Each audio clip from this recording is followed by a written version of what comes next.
Now, the carbon tax, what's that all about? What does it really mean?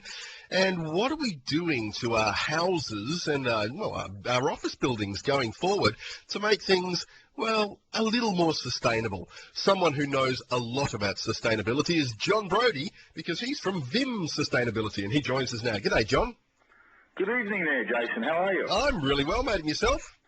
I'm excellent, thanks. Good, good. Now, John, I wanted to ask you about the carbon tax because obviously it's polarised the population and there's lots of different perspectives on it. But what I want to hear is from a sustainability expert exactly what your perspective is.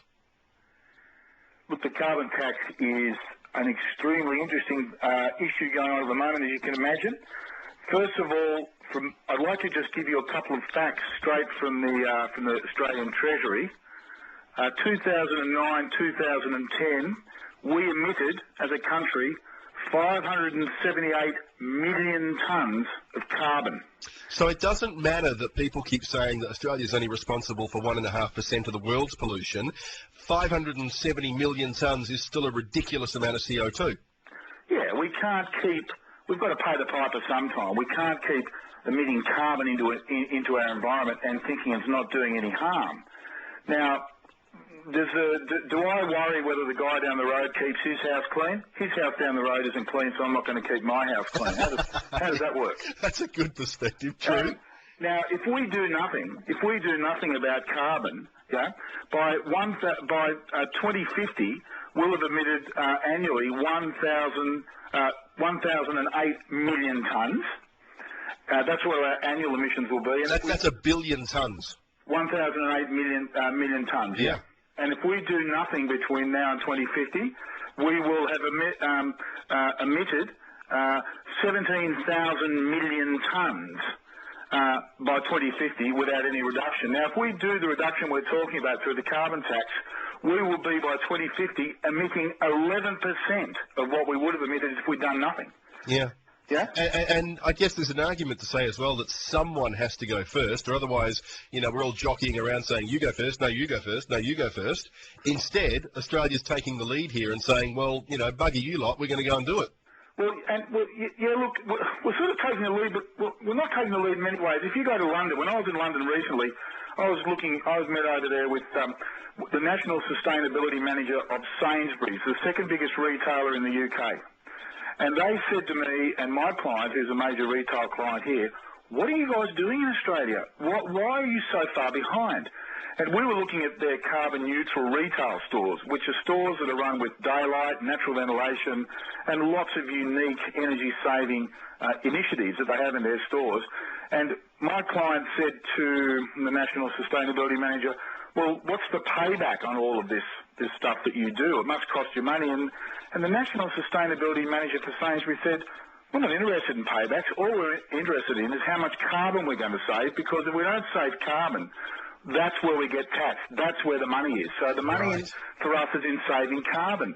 And paybacks and all that, he said, that's 5 years ago. That's old thinking. You guys need to get with the program. The whole world is going to have a carbon tax. England's already got one. Europe's already got one. The only people that don't have one is us and America.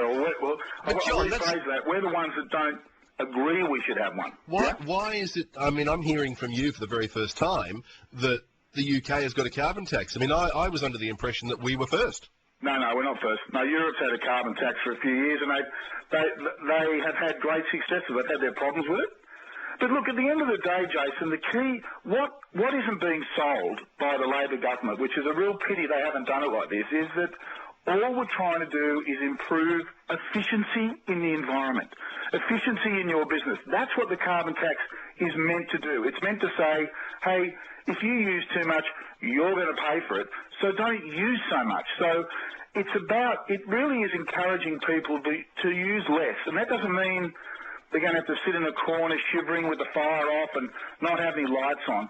It's about being smart and thinking about what you're doing. If we just turn everything off in our buildings, just turn them off, look at the skyline of Perth at the night time when there's no one in the offices and all the lights on. If you turned all them off, there's massive savings to be had just by turning things off, and that's what they're trying to encourage. They're trying to encourage efficiency, and that's what sustainability is. It's all about efficiency. That's one of the core drivers. We keep calling it the carbon tax, but as I understand it, and correct me if this has changed, Gillard has been saying that it's only going to affect the 500 biggest polluters. Is that still the case? They're the ones that are going to get taxed, and they'll, of course, pass it on down the line. Sure, but if they do that, then surely the consumer, like you and I, would simply choose whoever's the cheapest for the same product. And if that person's not polluting, they're not being hit with a tax and they're not passing it through. So it just seems to me that this is just the capitalist market at work.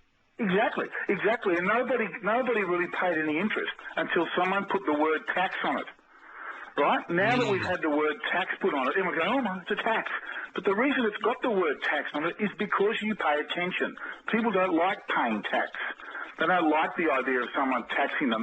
So now there's all this attention around something that if it wasn't there, people would go, oh, yeah, well, it's a bit of carbon trading. Remember the carbon trading scheme, which is what the carbon tax will become in 3 or 4 years? Yes. But under the carbon trading scheme, it was all, yeah, maybe, yeah, we all support it. Now, it's exactly the same concept, a different way of getting there.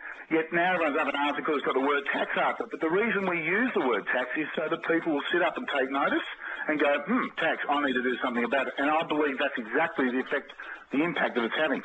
And as I understand it as well, people who are on a lower income are actually going to be subsidised as much as the government can anyway. Absolutely, and if people on a lower income, all they have to do is become more efficient in the way that they think. It doesn't mean they're going to lose out. That's what I don't believe is being sold properly. And if they actually think about it, they're probably going to be better off because they're not going to be using so much. They're going to leave the lights on all the time and have the windows open with the heater on or the windows open with the air conditioning on. Their bills are actually going to be cheaper because they're thinking tax, use less, I'm actually going to be better off. That makes perfect sense to me, John, but I'm fairly certain we'll have some of our listeners today who will want to take umbrage with that. But we will move on. If people do want to call up, they can do so on 922 882. I just wanted to briefly talk about improved building design legislation. Yeah, we've got, there's massive changes happening there. Under the BCA, COAG government, the Coalition of Australian Governments who meet regularly, I think it's once or twice a year, about 2 years ago they decided that building efficiency is a major component of reducing carbon. Now, just for a few facts for the listeners, is that it's estimated that worldwide, the building environment contributes around 40% of the carbon emissions to the carbon equation. So making buildings more efficient is a big step forward. In buildings generally, especially commercial buildings of all different types, 40% of that building's emissions could be put down to air conditioning systems. Whoa. Yeah, so what happens is that everybody is addicted to thinking that 22.5 degrees is going to be comfortable for them, and therefore they go and put an air conditioning unit in. We all know that no matter how many people are in a building, not everyone's comfortable because everyone has different perceptions of comfort. Yeah. And so we have this ongoing debate that, well, I've got air conditioning in, I'm going to have everybody comfortable. You won't have everybody comfortable, and you're going to pay a huge amount of running costs and create all these emissions. So to make buildings more efficient is a great step forward in reducing the emissions from the built environment and then reducing the emissions in the world. So the federal government through COAG has decided through the building code to look at improving buildings. First of all, they brought in Section J in 2006 and they've upped the performance level of that building code. And then now they're bringing in mandatory disclosure, which is commercial buildings, Class 5, which are generally office buildings, over 2,000 square metres, I think now have to do a compulsory audit of their building and display the performance standard of the building in the foyer, a bit of a name and shame thing. Yeah? Yep. And then they have to, and then if they go to sell the building or rent the building out to someone, they have to put that name and shame document in the legal documents of the sale or of the leasing. Is this going to trickle down to residential? Oh, absolutely. What's going to happen is that already in New South Wales, they've already called for expressions of interest from people about and comments about making mandatory disclosure of the energy performance of your house. So they'll be able to put legislation in place to make sure that you build to a sustainable standard. Yep. What can they do around existing properties? Existing properties, this mandatory disclosure for commercial buildings is certainly applying to any commercial building over 2,000 square metres, no matter how old it is. You've got to do things to it to improve it. Right. And that will then trickle down. I think that residential stuff probably 4 or 5 years away on improving performance level of existing buildings. Yeah. But there's a lot of scope there for, I mean, one of the things that I find intriguing they haven't done is basically allocating a megajoules or kilowatt hour per person level, so that if you've got a house with 4 people in it, it should really only use a certain number of kilowatts. And if it does use under that level, then you don't pay any more. But if it uses more than that, then you start to get charged extra for the cost of running that house. But it's only like if you use too much water, you pay extra for the extra water. That's what should be happening. And it doesn't actually happen in power in Australia. There's no sort of like benchmark. Here you are. You shouldn't use any more than 500 megajoules a year or whatever it is. Yeah. You are using that, so now we're going to pay you more. So the analogy that I use a lot when I'm talking to people is, if you have a 3-minute shower and it costs you 20 cents for the water and the electricity, that's great. Now, what happens if I turn around and said you a 4-minute shower is going to cost you $250? How many 4-minute showers are people going to have? I was just going to say, there'd be a lot of 3-minute showers. That's right. So, it's encouraging people. We've got to encourage people to use less smartly and try and get them to understand that the way that, I mean, if you don't believe that we've got an issue with carbon into the atmosphere, that's a separate discussion. I'm not a scientist in that area, and I don't want to sort of get into that debate. But we need to do something, and we have to. I mean, someone recently, I think it was one of the independents from the federal government, was overseas recently and said the only country in the world that's still arguing whether climate change is caused by man is Australia. Ridiculous, isn't it? So I mean, Britain is a very, very right-wing government, the Cameron government, and they fully embrace this whole carbon trading system. So yep, they've accepted it. John, if any of our listeners would like to get in contact with you or find out a little bit more about what VIM Sustainability does, do you have a website? Yeah, we have www.vim.net.au. Vim.net.au. Got it. Yep.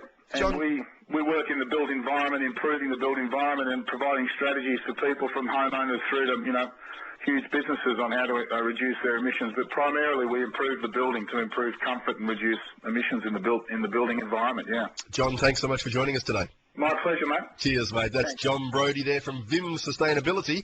If you want to check out his website, vim.net.au, 12 minutes away from 6.